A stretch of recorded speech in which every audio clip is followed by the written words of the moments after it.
First order linear differential equation के कुछ question हम लोग देखते हैं कि उसको किस तरीके से अपन सॉल्व करते हैं। जैसे मान लो एक क्वेश्चन हम लोग के पास दिया है first order linear differential equation का, तो हमारे पास किस तरीके से दिया, मान लेते हैं कि हमारे पास क्वेश्चन दिया गया है। ये पहला क्वेश्चन हम लोग देखते हैं जिसमें हम लोगों के पास दिया है dy अपॉन dx, और मान लेते हैं ये हो गया हमारा 4y is equal to 3e⁻x वाला फॉर्म हो गया। और एक हम लोग देख लेते हैं क्या चीज, यही एक और क्वेश्चन से हम लोग देखते हैं, इसी को हम लोग बनाते हैं x के फॉर्म में, और ये हो जाएगा सेम टू सेम हम लोग के पास कैसा है 4x इज इक्वल टू मान लेते हैं 3e⁻y के फॉर्म में। इस तरीके से हम लोग के पास दिया गया है।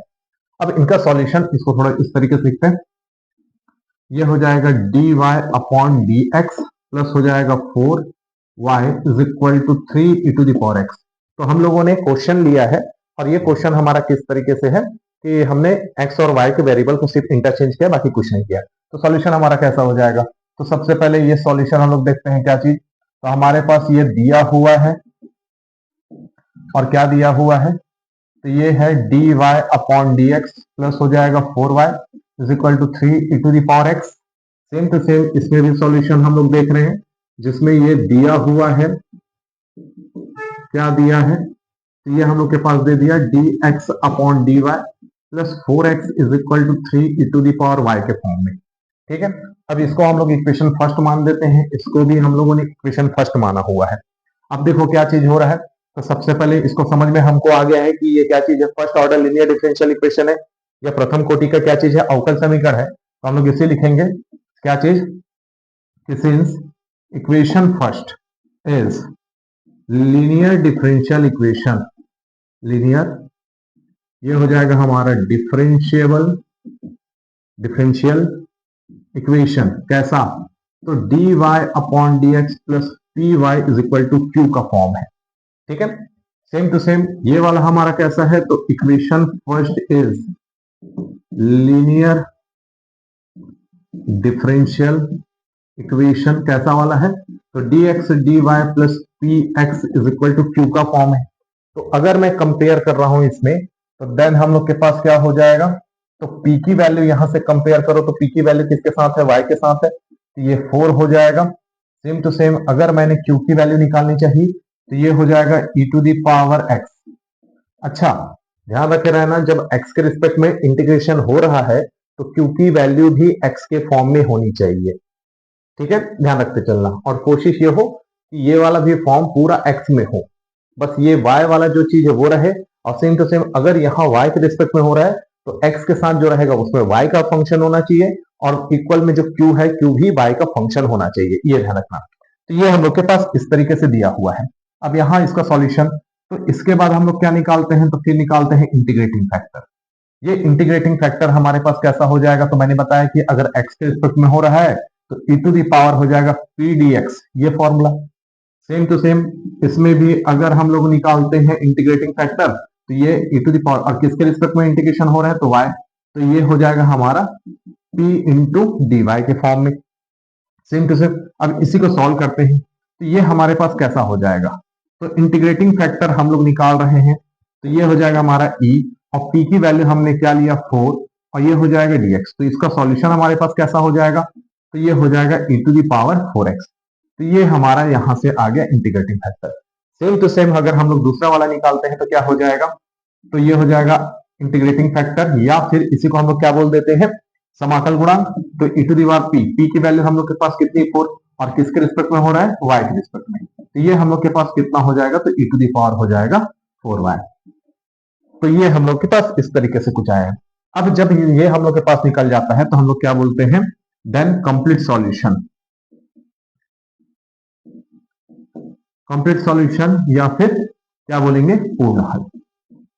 ठीक है, कंप्लीट सॉल्यूशन या फिर पूर्ण हल।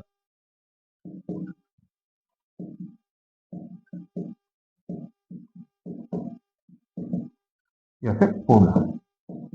ठीक है, तो ये हम लोग के पास इस तरीके से किसका, तो जो इक्वेशन हम लोग को प्रॉपर क्वेश्चन दिया गया है उसका पूर्ण हल है, उसका कंप्लीट सॉल्यूशन। तो कैसे हो जाएगा, तो देखो, तो इक्वेशन हमारा किसके लिए है, इक्वेशन हमारा आंसर किस में आएगा, तो y में आएगा, क्योंकि y का डिफरेंशियल इक्वेशन है, अवकल समीकरण है। सेम टू सेम हमने क्या बोला, IF is equal to whole integration q into हो जाएगा आई एफ, और किसके रिस्पेक्ट में हो रहा है यहाँ एक्स, और प्लस कोई कांस्टेंट। सेम टू सेम ये भी अपने पास किसका डिफरेंशियल इक्वेशन है, एक्स का, और ये हम लोग के पास हो जाएगा I F whole integration q into किसके रिस्पेक्ट में है वाई, और प्लस एक कांस्टेंट। तो अब इसको अगर सॉल्व करते हैं तो यही हमारा कंप्लीट सॉल्यूशन हो जाता है। तो ये हम लोग के पास यहाँ पास क्या आएगा, तो वाई आई एफ की वैल्यू हमारे पास कितनी है, तो आई एफ की वैल्यू है e टू दी पावर हो जाएगा 4x। क्यू की वैल्यू हम लोग के पास कितनी है, तो क्यू हमने निकाल लिया है 3 e to the power x, और साथ ही साथ आई एफ की वैल्यू हमारे पास कितनी है e to the power 4x, into हो जाएगा dx, प्लस हो गया कांस्टेंट। सेम टू सेम अगर मैं इसमें अपने पास ले रहा हूं तो इसमें आई एफ की वैल्यू कितनी है e to the power 4y, यहां से क्यू की वैल्यू हम लोग के पास कितनी है, तो यह है 3 e to the power y, और साथ ही साथ यहाँ एक आई एफ आएगा इंटू डी वाई। तो आई एफ की वैल्यू हमारे पास कितनी है, तो e टू दी पावर है 4y, और इंटू हो जाएगा डी वाई प्लस सी। तो यहां से हमारे पास कितना हो जाएगा सॉल्यूशन, तो y into e to the power 4x, और ये हमारे पास कांस्टेंट हो जाएगा, और e to the power x और e to the power 4x हो जाएगा e to the power 5x, into हो जाएगा dx plus c. Same to same यहां अगर हम लोग लिखते हैं तो ये हो जाएगा x e to the power 4y, और यहां भी 3 क्योंकि कांस्टेंट बाहर निकल जाएगा और दोनों मिलकर के क्या हो जाएंगे, ये हो जाएगा 5y, इंटू हो जाएगा dy प्लस सी। इस तरीके से हम लोग के पास दिया हुआ है। तो ये हो गया y into e to the power हो जाएगा 4x, ये हो गया, अगर इसका इंटीग्रेशन करते हैं तो कितना हो जाएगा, तो e to the power 5x upon 5, और प्लस ये हो जाएगा c। सेम टू सेम इसका अगर सॉल्यूशन लेते हैं तो x e to the power हो जाएगा 4y, और ये हो जाएगा 3 e to the power 5y upon हो जाएगा 5 प्लस हो जाएगा c। अब इसको या तो हम लोग माने कि कंप्लीट सॉल्यूशन है, लेकिन आंसर हमारा y में आएगा, तो ये अगर ट्रांसफर करते हैं e to the power 4x वाले को ट्रांसफर करेंगे तो e टू दी पावर 4 कितना हो जाएगा x वाला, और 5 आ जाएगा, और ये यहां नीचे आ जाएगा तो c ऊपर जाकर के हो जाएगा -4x। ये हुआ हमारा complete solution. Same to same अगर हम लोग इसमें से करते हैं तो x इज इक्वल टू हो जाएगा 3 e to the power y कटेगा तो, और ये 5 प्लस हो जाएगा c e to the power हो जाएगा -4y। तो ये हम लोग के पास हो गया इसका कंप्लीट सॉल्यूशन। तो इस तरीके से अपने को फर्स्ट ऑर्डर डिफरेंशियल इक्वेशन या लीनियर डिफरेंशियल इक्वेशन जो है, या फिर लीनियर डिफरेंशियल इक्वेशन जो है, उसका सॉल्यूशन इस तरीके से हम लोग निकालते हैं। अब हम लोग का जो नेक्स्ट टॉपिक है वो है अपने पास इंटीग्रेटिंग फैक्टर। अच्छा, इंटीग्रेटिंग फैक्टर से सबसे पहले हम लोग को जो समझना है वो है तुम्हारा एग्जैक्ट और नॉन एग्जैक्ट डिफरेंशियल इक्वेशन। ठीक है, तो नेक्स्ट टॉपिक हमारे पास क्या चीज है, तो हम लोग एक ही साथ इसको समझने की कोशिश करते हैं। एक हो जाएगा हमारे पास क्या, जिसको बोला जाता है एग्जैक्ट डिफरेंशियल इक्वेशन, इसी को हिंदी में बोला जाता है यथातथ अवकल समीकरण। और एक हम लोग के पास जो आता है वो होता है हमारा नॉन एग्जैक्ट डिफरेंशियल इक्वेशन। ठीक है, इसको बोलते हैं अयथातथ अवकल समीकरण। तो ये हम लोग के पास है टॉपिक आज का। ठीक है, तो एग्जैक्ट डिफरेंशियल इक्वेशन, अच्छा कैसे दिखेगा इक्वेशन, तो इसमें भी अपने पास जो इक्वेशन है, ये सारी चीजें फर्स्ट ऑर्डर डिफरेंशियल इक्वेशन का ही पार्ट है। ठीक है, अब अगर फर्स्ट ऑर्डर डिफरेंशियल इक्वेशन हमारे पास कुछ इस तरीके से दिखने लगे, m d x plus n d y is equal to 0, ये भी same to same m into D x plus n d Y equal to 0, ये दोनों देखो फर्स्ट ऑर्डर डिफरेंशियल इक्वेशन है।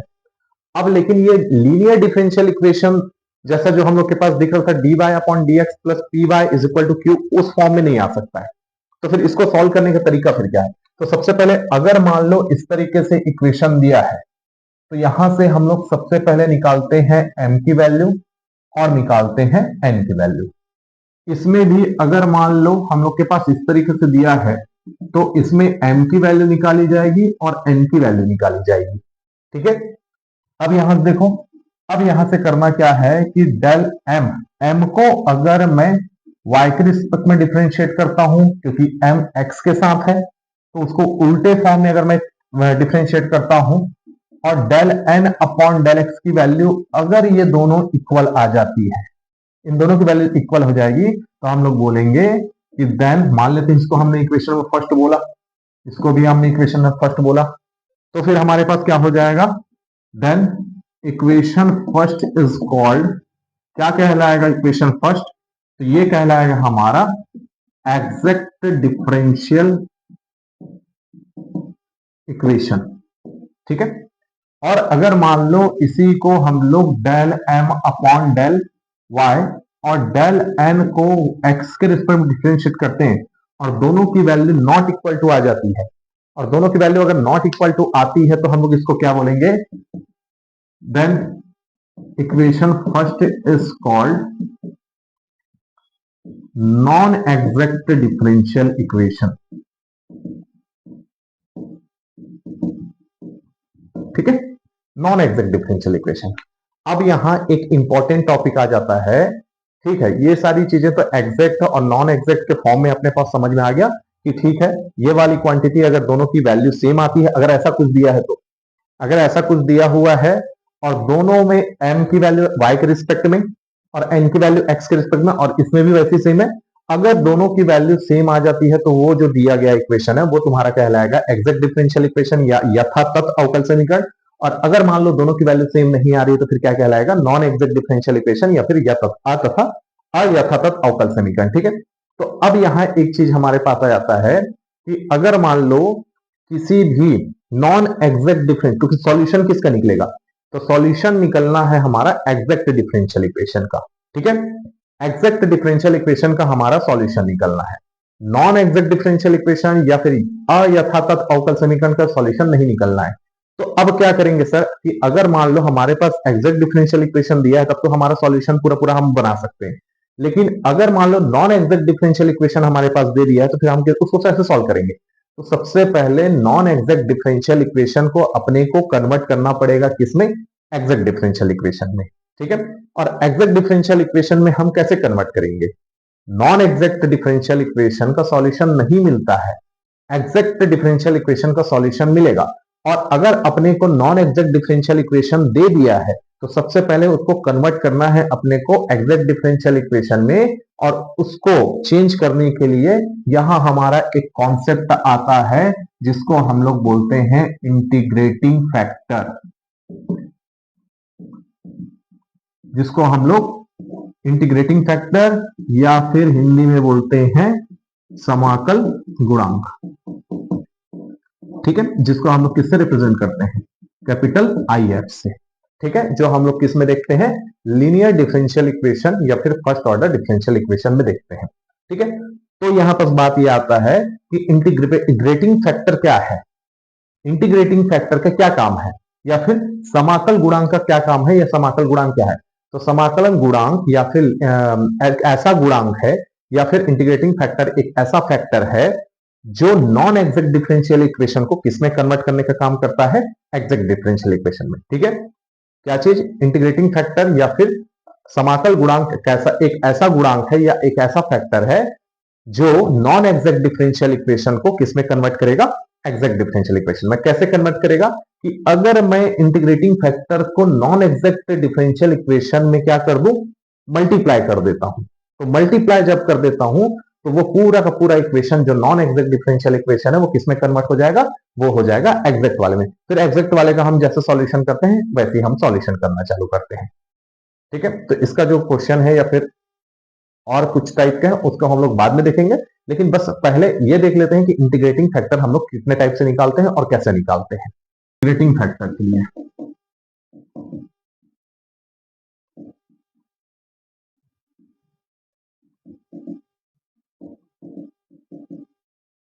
या फिर इसी को हम लोग क्या बोलेंगे, समाकल गुणांक। ठीक है, तो क्या काम आता है हमारा इंटीग्रेटिंग फैक्टर या फिर समाकल गुणांक, नॉन एग्जैक्ट डिफरेंशियल इक्वेशन को एग्जैक्ट डिफरेंशियल इक्वेशन में कन्वर्ट करने के लिए या फिर चेंज करने के लिए। तो हमारे पास यहाँ पर सबसे पहले 3 केस है, 4 केस है, उसमें से पहला हम लोग क्या निकाल रहे हैं, हम लोग देख रहे हैं कि हम लोगों के पास अलग अलग टाइप से अगर क्वेश्चन इक्वेशन दे देता है, ये सारे के सारे फर्स्ट ऑर्डर डिफरेंशियल इक्वेशन के बारे में ना, तो फर्स्ट ऑर्डर डिफरेंशियल इक्वेशन में हम लोग इंटीग्रेटिंग फैक्टर कैसे निकालेंगे उसके लिए हम लोग फॉर्मूला देख रहे हैं। ठीक है, तो फॉर्मूला हमारे पास कैसे हो जाएगा, तो फॉर्मूला हमारे पास है, अगर मान लो हमारा क्वेश्चन कुछ ऐसा दिखे, m d x plus n d y is equal to 0, ये सारे के सारे दिखेंगे। हम लोग 4 टाइप पढ़ेंगे, चारों टाइप में हम लोग देखेंगे कि ये किस तरीके से हमारे पास आ रहा है, और ये 4 टाइप अलग अलग टाइप के होंगे। जैसे देखो, अगर मान लो ऐसा दिया है और ये जो equation is a homogeneous equation, homogeneous equation, homogeneous का मतलब क्या है, समघात, ठीक है, समघात, कि उस इक्वेशन में हमारे पास कैसा होना चाहिए, समघात होना चाहिए। सभी का घात क्या होना चाहिए, जितने भी वेरिएबल है उनका सबका पावर या तो टोटल मिला करके क्या होना चाहिए, सेम होना चाहिए। कहने का मतलब यह है कि m का जो पावर होगा वही n का पावर होगा। अगर m का पावर 3 है तो जितने भी वेरिएबल होंगे उनका पावर अगर 3 है तो n में भी जितने वेरिएबल होंगे उनका भी पावर 3 होना चाहिए। तो ये हो जाता है हमारा होमोजीनियस इक्वेशन, ठीक है।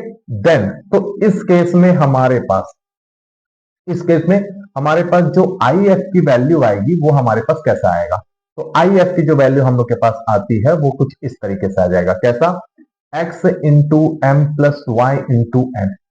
तो ये हमारा हो जाएगा इंटीग्रेटिंग फैक्टर, ठीक है, इंटीग्रेटिंग फैक्टर हो जाएगा। अगर हमारे पास जो इक्वेशन दिया गया, ये सारे सारे में ऐसे ही इक्वेशन देगा, अगर ऐसा इक्वेशन दे देता है और ये इक्वेशन होमोजीनियस इक्वेशन है, समघात समीकरण। अब समघात समीकरण तो मैं बार बार समझा रहा हूं कि जितने भी वेरिएबल m के अंदर में है उनका पावर सेम होना चाहिए, जितने, जिसका पावर कितना है n का, जितने भी वेरिएबल है उनका पावर सेम होगा, तब दोनों का सेम होना चाहिए तब के केस में। तो ये पहला वाला केस हो गया। दूसरा वाला केस हमारे पास कैसा है, दूसरा वाला केस इसी में हम लोग के पास बोल दिया जाता है कि अगर मान लेते हैं कि हम लोग के पास ये जो है कुछ ऐसा हो, m इंटू हमारे पास दे दिया y into D x plus n into दे दिया x into D Y equal to 0। अगर ये कुछ इस तरीके से दे देता है, देखो क्या बोलता है, लैग्रेंजे एक इक्वेशन आता है, डिफरेंशियल इक्वेशन, लैग्रेंजे का अवकल समीकरण आता है, वो ये बोलता है कि अगर इंटीग्रेशन हो रहा है जिसके रिस्पेक्ट में, अगर x के रिस्पेक्ट में इंटीग्रेशन हो रहा है तो इसके सामने में उसी का ही फंक्शन होना चाहिए। अगर x के रिस्पेक्ट में डिफरेंशियल इंटीग्रेशन हो रहा है तो उसके सामने में x का ही फंक्शन होना चाहिए, x का ही फलन होना चाहिए। अगर तुम्हारा इंटीग्रेशन हो रहा है y के रिस्पेक्ट में, इसके सामने में y का ही फंक्शन होना चाहिए, y का फंक्शन होना चाहिए और कोई दूसरा नहीं होना चाहिए। तो यहां पर देखो, यहां पर हमारे पास क्या हो रहा है, x के रिस्पेक्ट में है लेकिन y आ रहा है और यहां y के रिस्पेक्ट में है x आ रहा है, तो ऐसा नहीं चलता। तो इसको, इसके लिए हमारे पास जो इंटीग्रेटिंग फैक्टर होगा, जो इंटीग्रेटिंग फैक्टर होगा वो कैसा होगा, तो यही चीज हमारा माइनस में कन्वर्ट हो जाएगा, यही चीज हमारा माइनस में कन्वर्ट हो जाएगा और बाकी अपने को कुछ भी नहीं करना है। ये हम लोग के पास इस तरीके से, तो ये सेकंड टाइप वाला हो गया। अगर मैं इसी में केस 3 के बारे में बात करता हूं, केस 3 में हम लोग के पास कुछ इस तरीके से आ जा रहा है कि अगर मान लो, चेक करना पड़ता है, ये थोड़ा सा दो ऐसे टॉपिक हैं जो थोड़ा लेंदी हो जाते हैं। अगर मान लेते हैं इसी में हम लोग के पास टॉपिक एक दे देता है कि इस तरीके से हम लोग निकाल रहे हैं, कैसे निकाल रहे हैं कि अगर मान लो मैंने del upon del y minus del n upon del x किया और बाय एन की वैल्यू निकाल ली, और ये वैल्यू या तो फाई ऑफ एक्स आ जाए, मतलब एफ का, फाई मत लिखो, एफ लिख लो, कोई फंक्शन आ जाए, एक्स का फंक्शन आ जाए, इसकी टोटल वैल्यू किसकी आ जाए, या तो एक्स का फंक्शन आ जाए या फिर ये कांस्टेंट आ जाए। कांस्टेंट मतलब 1 2 3 4 5 6 -1 जो भी कांस्टेंट वैल्यू आ जाए, तो फिर इसका जो इंटीग्रेटिंग फैक्टर होगा, तो फिर इनका जो इंटीग्रेटिंग फैक्टर होगा वो होगा e to the power f x into D x, ये इंटीग्रेटिंग फैक्टर होगा, ठीक है। अब एक हमारे पास है केस 4 के बारे में बात करते हैं, तो हमारे पास क्या हो जाएगा, तो केस 4 में यही चीज उल्टा हो जा रहा है। अगर डेल एन अपॉन हमारे पास आ जाएगा del x minus del m upon हो जाएगा डेल वाई, और ये हो गया एन। अगर इसकी वैल्यू या तो y का फंक्शन में आ जाए या फिर कोई कांस्टेंट आ जाए, तो फिर इसके लिए हमारे पास क्या चीज है, जो इंटीग्रेटिंग फैक्टर होगा वो हमारा क्या हो जाएगा, e to the power integration of जो भी y का फंक्शन होगा या कांस्टेंट होगा, और ये किसके रिस्पेक्ट में हो जाएगा हमारे पास, ये y का हो जाएगा। ठीक है। तो ये 4 टाइप के अपने पास दिए हुए हैं इंटीग्रेटिंग फैक्टर। अगर ये हमसे बन जाता है तो फिर हम कहीं भी किसी भी नॉन एग्जैक्ट डिफरेंशियल इक्वेशन को एग्जैक्ट डिफरेंशियल इक्वेशन में सॉल्व कर सकते हैं। ठीक है, तो आज का टॉपिक इतना ही था, बाकी ठीक।